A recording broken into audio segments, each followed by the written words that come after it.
I promised exciting news, and here it is. This is my old clocks, which as you can see are damaged. They are missing the ignition key holder on the right hand side of the clocks. There's a crack across the face, and ordinarily the needle sticks at about the 15 mile an hour mark, although since I've been shaking it, it's dropped down again. The other issue with it is that there are loose parts rattling around inside it, which is never a great thing. I've been looking for a replacement set of clocks since I had the bike, and they don't come up very often, certainly not in good condition, and usually they go for a lot of money. They're very expensive. So with that in mind, I keep an eye out on eBay for them. About a month ago I found a replacement set of clocks on eBay, which I made an offer for and was accepted, and those clocks are these ones. As you can see, they have a key holder on the right hand side.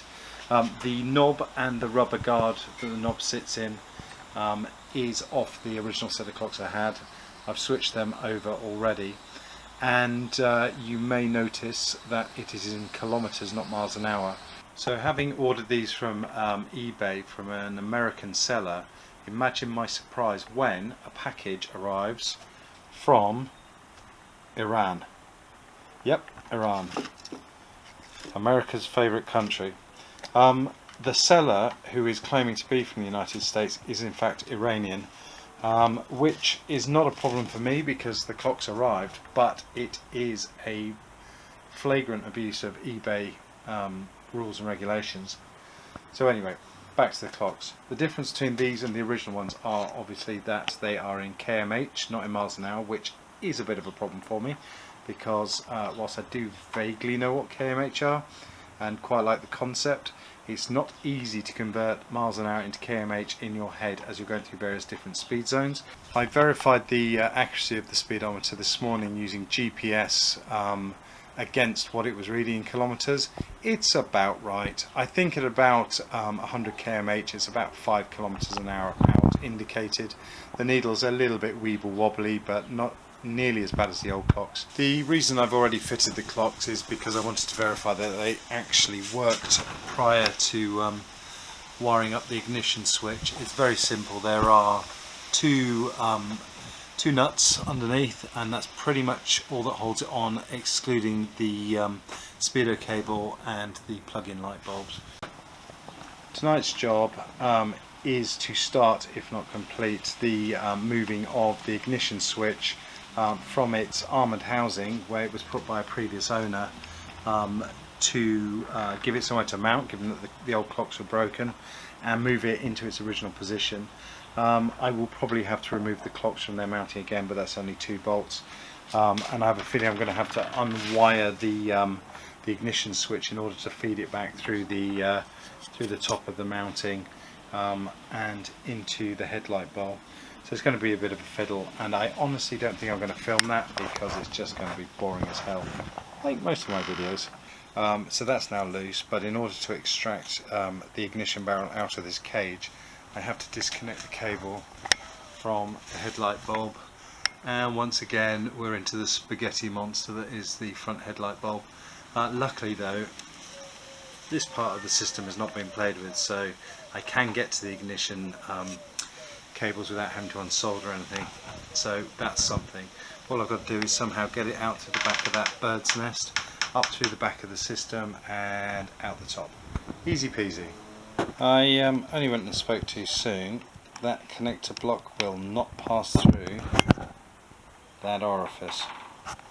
It's just too big to go through, which I suspect means that underneath this myriad of tape here there's probably some solder joints. But before I do that, I'm going to see if I can pop the terminals out of the connector block, which should save me messing about. Excuse the squeaky door, it's very windy today.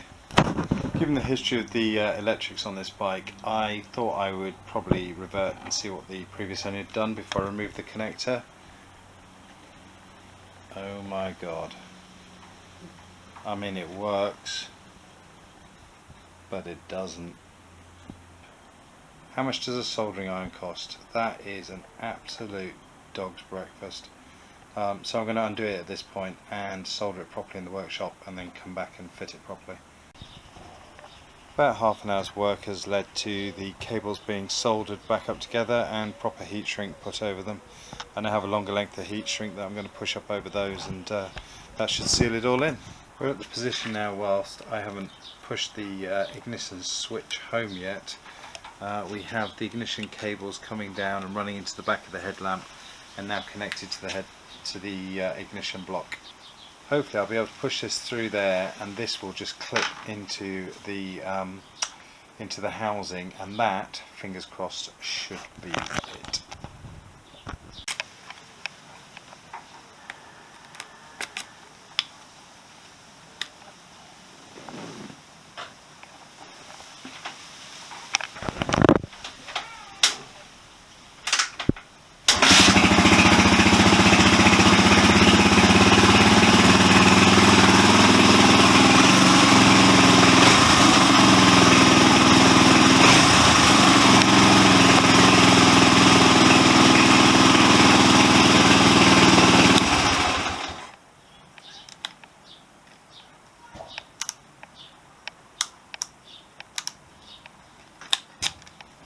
Lovely.